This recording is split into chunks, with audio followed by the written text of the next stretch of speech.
True living Africa. True living Africa.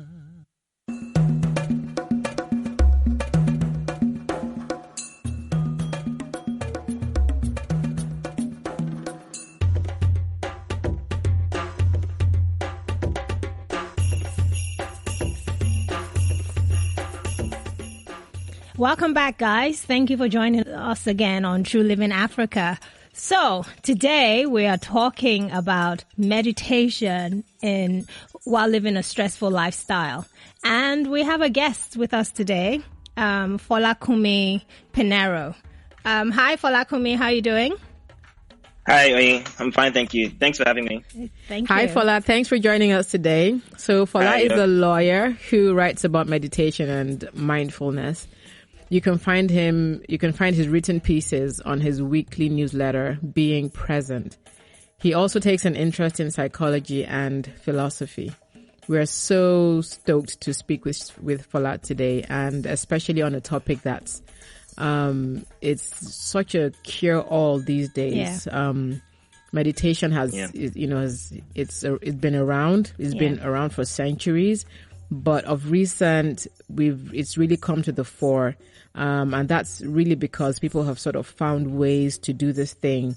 It's not as rigid as we thought it used to be, and it's so ubiquitous now. It helps with all manner of ailments, so to speak. Yeah. And it's interesting that it's coming into the mainstream, into That's even the business. Word I was looking for. Yes, business, mainstream. Yeah, into even the business environment. Remember how we met Fola at Social Media Week? Exactly. And also, tech companies are understanding that meditation, finding balance, especially in this world that is going so virtual, finding balance is very, very, very important. What has your journey been like, Fola? What got you into meditation? Because you're a lawyer, so I mean, we understand why you need meditation. But how did you get into it? Yeah, so I'd like to say just thank you for having me on again. So, yeah, I got into it, it was about 3 years ago now. So I think probably 3 years in May. So yeah, I got into it because I really just started exploring, how can I conquer anxiety and insecurities that I have? And it was really something that I think I just stumbled upon it randomly. I saw a YouTube video that was pretty much a 20-minute guided meditation, and I thought, let me just try that out. And I think I fell asleep halfway through or something. Oh, wow. But then it was only until I went back and got an app that I then actually started to, make it more of a habit. And, it's just been in my life ever since then. And I think probably one of the most important things that I do for just managing day to day and, dealing with challenges. So, yeah. You mentioned that you did a guided meditation video on YouTube. What's the difference between guided meditation and just regular meditation? Is there a difference? Not much, I think, at the level of your actual experience. So I think it's generally helpful to have a guide early on than to sort of go unguided and just do it by yourself. Mainly because you tend to get distracted, right? Yeah. And it's always helpful to have someone's voice that can always bring you back to the meditation. Right. So I think there isn't much of a difference with using one on YouTube or using an app or whatever. I think early on the key thing is to have something that guides you and then sort of maybe ease that as you go along. But yeah. I think so. For guided meditation, right? Just to follow up with what Fola is saying is, especially when you're a beginner meditator or you're new to it, and I found out that it's so easy to get distracted because being distracted is our constant state of mind, isn't it, Fola? Right. Yeah. So and anxiety really comes from when we fixate on either the past or we are fixated on the future, isn't it? But not the present. Right. And so what meditation then does is sort of helps us stay in the present. And that's when you're intentionally focused on the here and now. And that's why, it then helps with anxiety because it quiets your overactive brain, because here and now is just empty. And then you begin to appreciate like where exactly you are. You appreciate sort of everything is sort of in your present, it's amplified, right? And so it helps to quiet your brain. There are people who don't know what a quiet mind feels like. I've met people who say, I don't understand what a quiet mind feels like. How do you get your mind to be quiet? Especially people who've grown up in polygamous homes or large families where they're really in each other's spaces. I've met a few people like that who say, I've never been on my own. I've never been by myself. So the noise is both external and internal, and I don't know what a quiet mind sounds like. So the guided part really helps when you're beginning to keep you focused on that here and now and that voice, and it leads you and helps you with what you need to sort of imagine and stuff like that.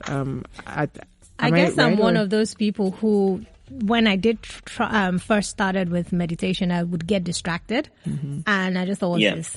Until I encountered an app, 1 minute meditation, and it just, it wasn't necessarily a guided meditation per se. It was just like an alarm that would, for 1 minute, be still. Like your 1 minute of calm. Yeah. And you're just waiting for that alarm to go off at the end of the 1 minute. I think my first experience with a guided meditation was at Social Media Week. And we went through a session and all, but apart from that, I don't think I've actually... So what you're saying, that a voice is guiding you, someone is acting as a guide. Right.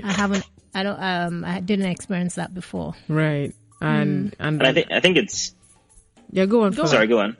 Okay, I was going to say, I think it's actually important when you're getting into meditation to recognize that you don't have to start off, say, meditating 20 minutes at a stretch or 1 hour at a stretch. 1 minute is actually enough for you to just see that your mind is just going crazy most of the time. Right. And it's crazy how noisy the mind is, like you said. Crazy. Yeah. I think so. I went on a meditation retreat. I think I mentioned this at Social Media Week. And so that was October last year. And what's a meditation retreat? What is it? Yeah. Tell us what that experience was like. Yeah, so basically it's where you go to, generally speaking, it tends to be with an organization. Okay. You have like a professional teacher, someone who's an experienced meditator.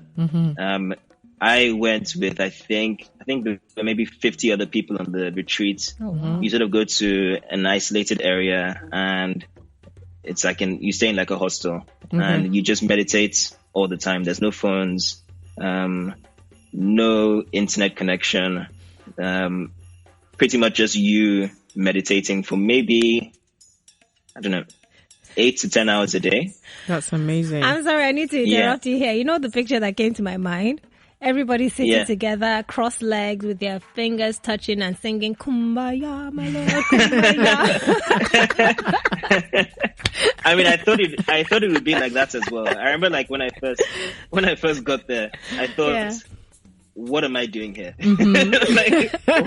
am I doing here? But what kind of people were there? Were they like professionals or hippies? Because it's hippies that is coming to my mind. I thought to be like that, but most people there were really chilled. Like most people there were, young, working, wanted to just get a break. Young urban life. Professionals. Interesting. Yeah.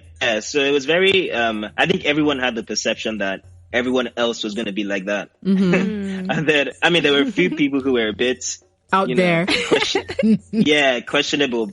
But then I thought, generally speaking, most people were fine. Okay. And very friendly as well. And I think, so the reason I brought it up is one day when I was meditating on the retreat, a thought just randomly occurred to me, and I just realized my mind is actually crazy. It's always just, it decides, what am I having for lunch, or what am I doing later today, or what happened yesterday, or they shouldn't have said this or that. Right. And if you're not aware of that process going on, you're constantly just pulled around by whatever thoughts just appears in your mind. And I think that sort of even brings us to the topic of stress and meditation as well. Yeah. Because, if you just let your mind run amok, it can make you completely freak out about, let's say you have a deadline at work or something.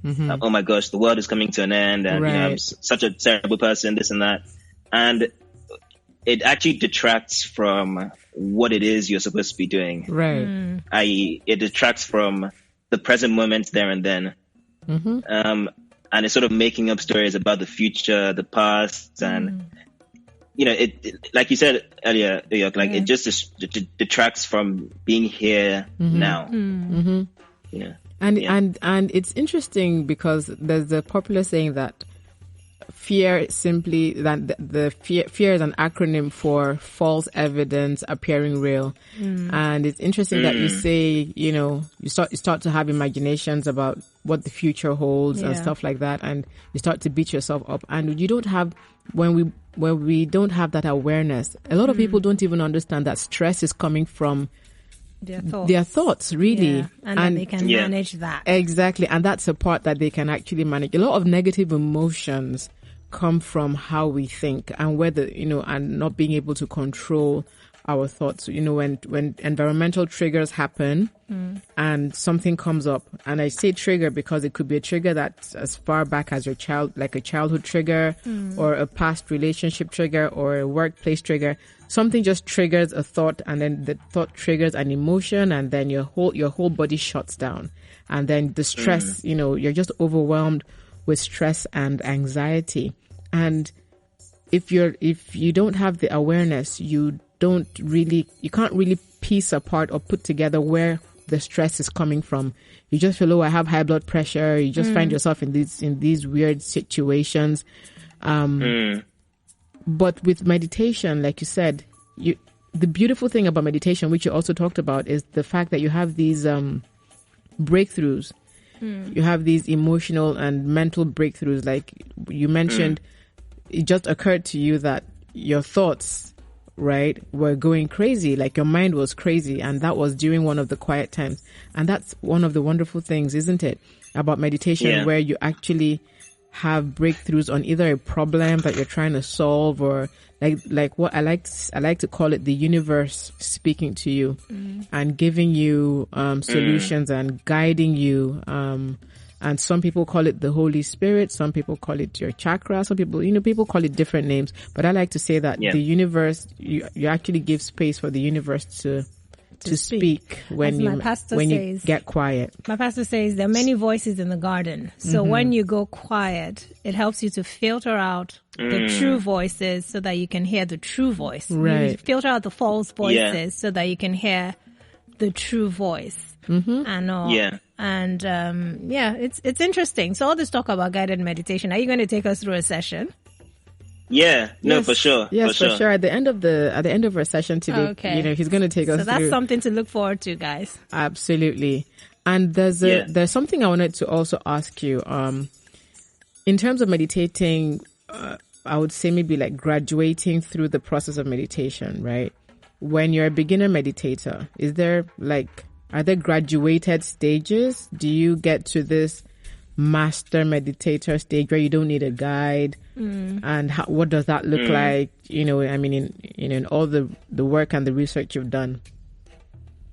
Yes, I don't know how qualified I am to speak of this, because I'm definitely far from being enlightened or right, reaching the point of enlightenment. Enlightened master. Yeah. But from what I've read, it's actually whether or not you can actually make progress in meditation is actually quite controversial. There's one school of thought that tends to think, yes, you can progress, and you sort of start by, say, focusing on your breath and noting that you know your thoughts. Right. And in that process, you sort of dissociate from your thoughts. Then there's the next stage, which is then focus on your body and realize that at your very essence, you're not in your body. Right. And then you do that for everything you're aware of. And then you then realize that what you really are is this open, empty space that's always present. Right. Interesting. But then, so that's like on one side of things. But then another side of things, people tend to think or argue that that open, empty presence that you're going to get to through a process, you can already get to that right now. Right. By sort of asking contemplative questions like, what is aware of what's going on? Or who am I without thinking? Exactly. Or Interesting. Yes. what am I without referring to a thought? Right. And in that school of thoughts, which I recently have tended to gravitate towards, there isn't a path, there isn't a process, there isn't progress to be made. You're already there. You're already and there. it's then about and there being the open, empty space of awareness, and then once you recognize that, you can then include everything in that space. Interesting. So it's sort of a reverse. Yeah. I love how you say once you get there, you can then include everything in that space, because when you get to that open, empty space, right, the part where the universe begins to speak requires context, doesn't it? So, for instance, in Christian circles, meditation in the Greek, when you research the history of the word, the etymology of the word, it really means to mutter, to say something over and over, right? Okay. So, in that context, meditation is not about being empty and blank. It's really about focusing on something in particular. And in Christian circles, it would be scripture. And so you take that piece of scripture and then you mutter it and you go over it until you get some kind of revelation on that word, on that scripture. And so when you talked about, that empty space where you can then feel something in it, what I found out in my meditative journey is that meditation in and of itself is that tool that gets you to that clean place where you can then put in the right stuff, like the scripture, and then it then starts to make sense. But you do have to be able to get to that still place. And that's just the journey in itself. Exactly. But like he said, you're already there. Like when you really think about it, you can be still, you can be empty, you can be calm. But isn't that like a mind thing now? That it's now your mind that you need to, the process of getting your mind to receive the truth that it's already there, that becomes like the journey of someone that is just starting on the meditation journey, so to speak. So so the thing is, you recognize that that's your true nature, and then you then start to become it. I'm not sure if you then start to become it. It then starts to pervade your thoughts, your actions, what you say, all of that. So ultimately, your mind doesn't really need to come along for the journey. It can still be there thinking, I am a separate ego self. Right. But whereas you, as you really are, has recognized that you are pure awareness. So what you're saying is that the mind is separate from me. My mind is separate. I am not my mind. You're not your thoughts. That's separate. That's different from I'm not my mind. You're not your mind. You're not your body. You're not your thoughts. So what am I? Yeah. That's a good question. Yeah. It's a question for another session. Yes. Yeah. I mean, because you think about it, right? What the only evidence we ever see of our minds are thoughts or images that appear in this space that feels inside, right? And through the early stages of meditating, you can realize that these thoughts and images just appear by themselves. There's no you thinking something before you think it. It just comes out from nothing. So in reality, we know that we're not really our minds to begin with, and it then begs the question: what are we? As opposed to who are we? Because people like to ask this who are we question, but we are more of a what than a who. But because who is more like labels. Right. That's people put in labels. We're more of a process. Yes, labels. We are more of a process or a system. We're a process, I love that. A constant changing flow of energy, thoughts, smells, energy, experiences, everything is just a flow. There's no point where it just stops and it doesn't end. But let me take you to that. Let me take you. That actually, speaks into the Christian thought of eternity, because there's no beginning, there's no end. It's just you're just constantly flowing, right? And you're in the present. Absolutely. Interesting. Absolutely. You were going to say. Yeah. So, I wanted to go back to something that Fola mentioned, the different schools of thought about, can meditation help you progress, or is it non-progressive in itself? And there is a progressive aspect of it that I also wanted us to discuss, which is how meditation helps you cope with stress and anxiety, and in that way then helps you change and sort of become a better person. So, for instance, when you recognize and you're aware of the fact that you are not your thoughts, right? You can then separate your reactions. You can then put your reactions to any given event in context, in the proper context, as opposed to reacting to a trigger. You can respond. Yeah. You can respond or choose not to respond and deal with the negative emotions on your own.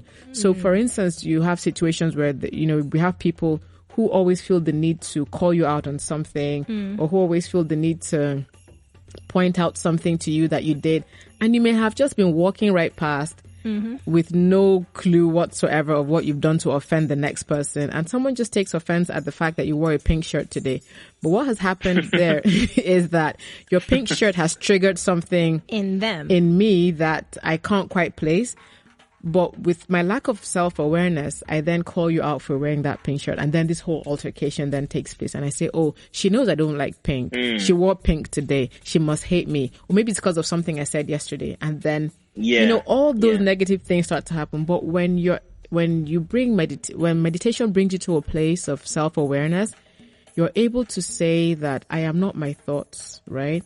And all those things about pink and the shirt you wore, that's not really who you are, and I don't need to respond. So it helps me deal with the negative emotion without actually having to have an altercation with you or have a discussion that may spiral out of control. And that's the progressive aspect of meditation that I think really helps a lot of people become better in their day-to-day lives, in their relationships, with their kids, with their spouses, with their parents, with their co-workers, managing stress at work, especially with, all the politicking and whatnot. Meditation really is one of those things that helps you look at everything and release and deal with the negative emotions on your own, or rather with the help of the universe, as opposed to putting it on someone else or passing it around. I'd say. Yeah. And I think it's, at least for me, when I first started meditating, I recognized that so many things are impersonal.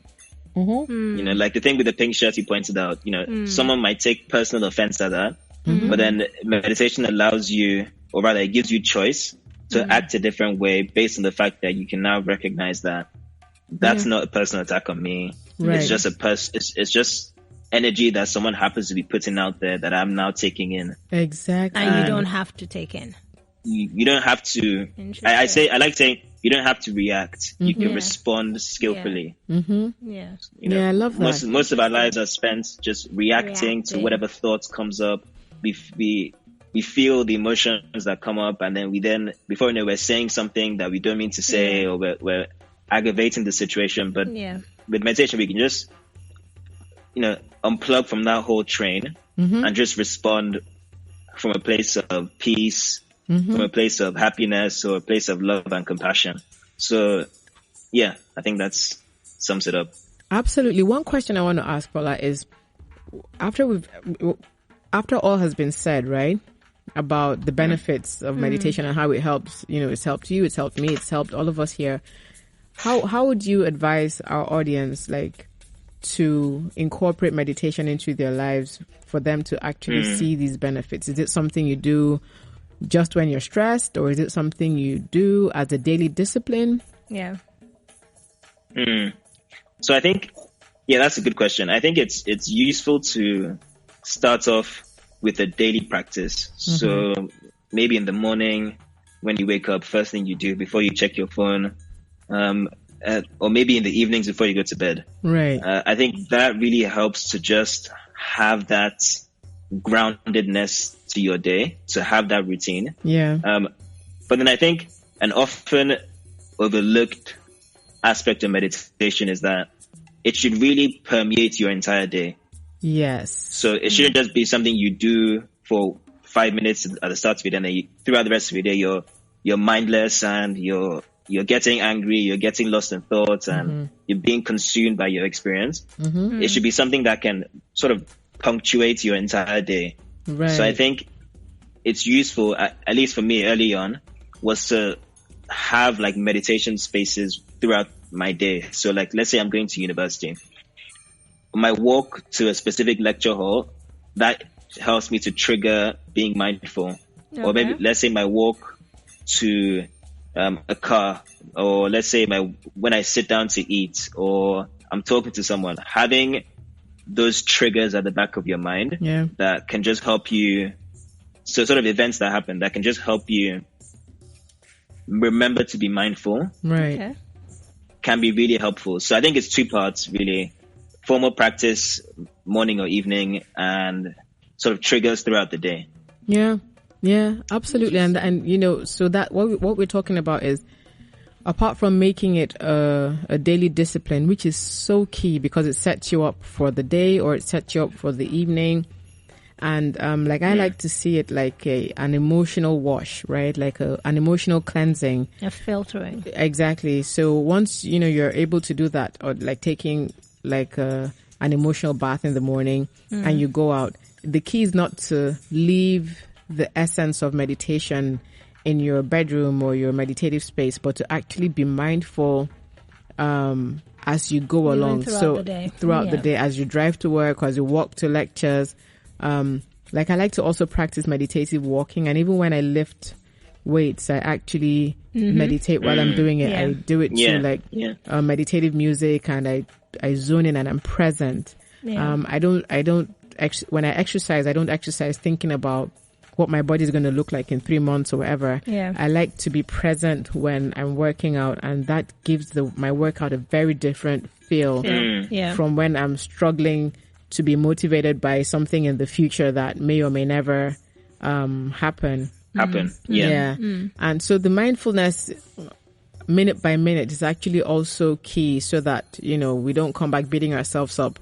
But beginners can actually start out by doing 3 to 5 minutes, or even less. Like I started with even less, 1 minute, with a 1 minute app, right, or even less as a daily discipline. And the reason why it has to be daily discipline is because at the end of the day, success is really a sum of our habits, isn't it? Yep. And, precisely.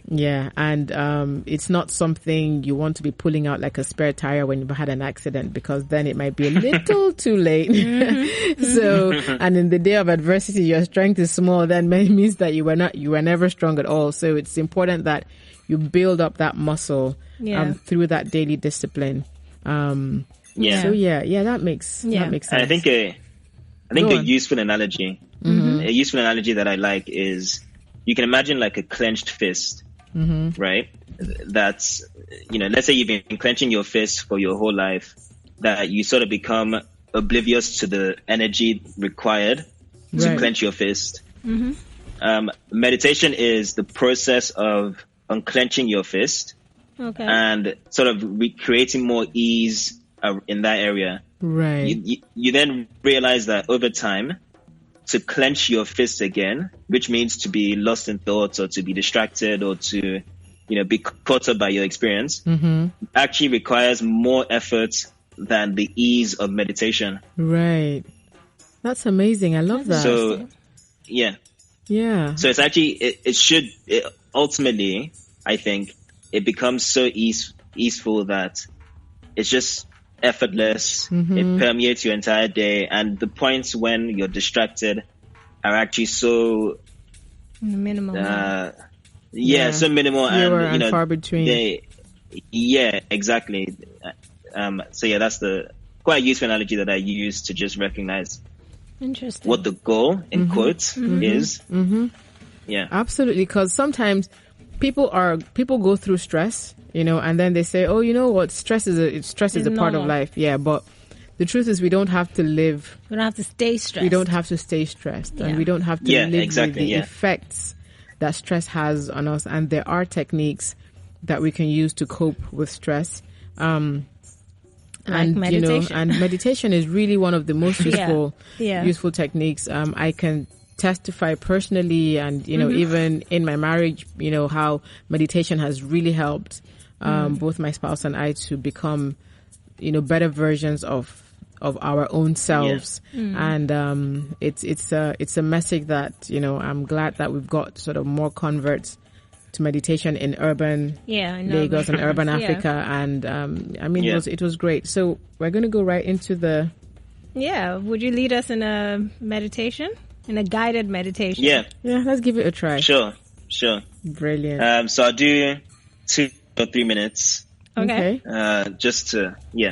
So if you're driving or you're operating any heavy machinery, just don't close your eyes. Don't close your eyes.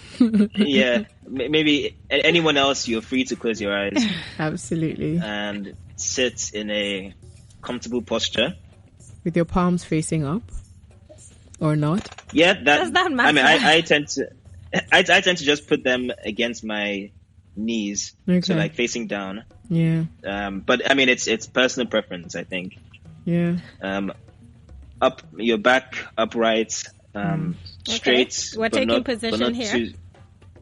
Straight but not too stiff. And just ease any tensions flowing through your body, maybe in the back of your neck, in your face, in your chest, and just commit to being here now for the duration of this meditation.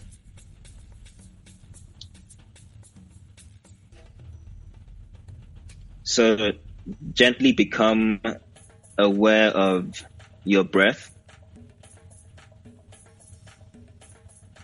coming in, going out, in, out, in, out.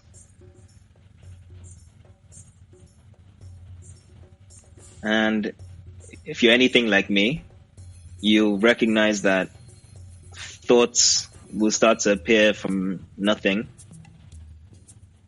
Images, plans, memories. Don't fight them. Just let them be and return to the breath. Coming in, going out.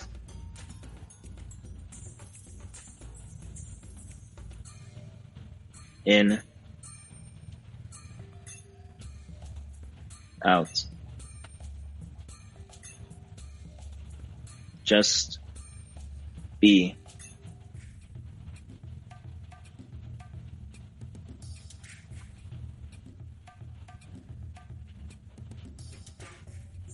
Thank you. Oh, amazing. That was it? Yes, that was it. And I love where I just got into I can go on for a long day. she was actually she dozed up for a minute. I could hear her snoring. Don't even listen to her. She started snoring right there.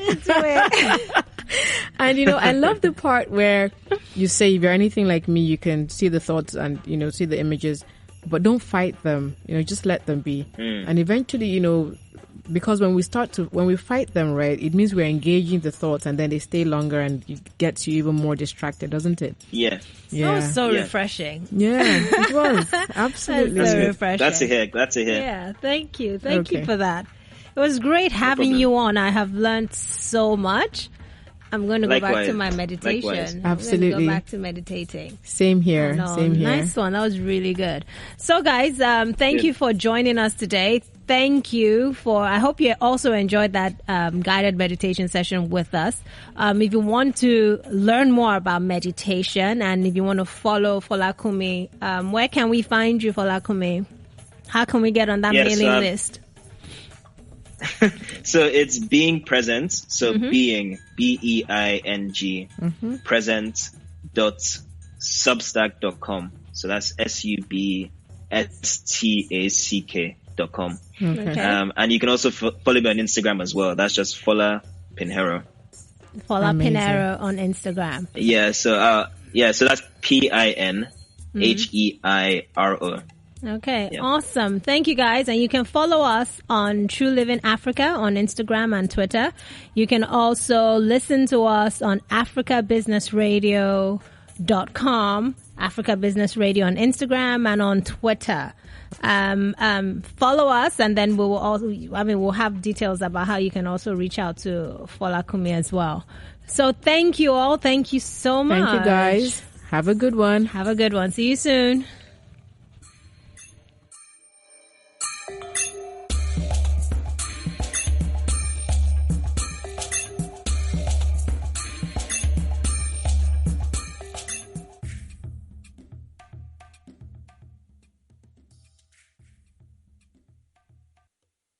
True living Africa. True living Africa.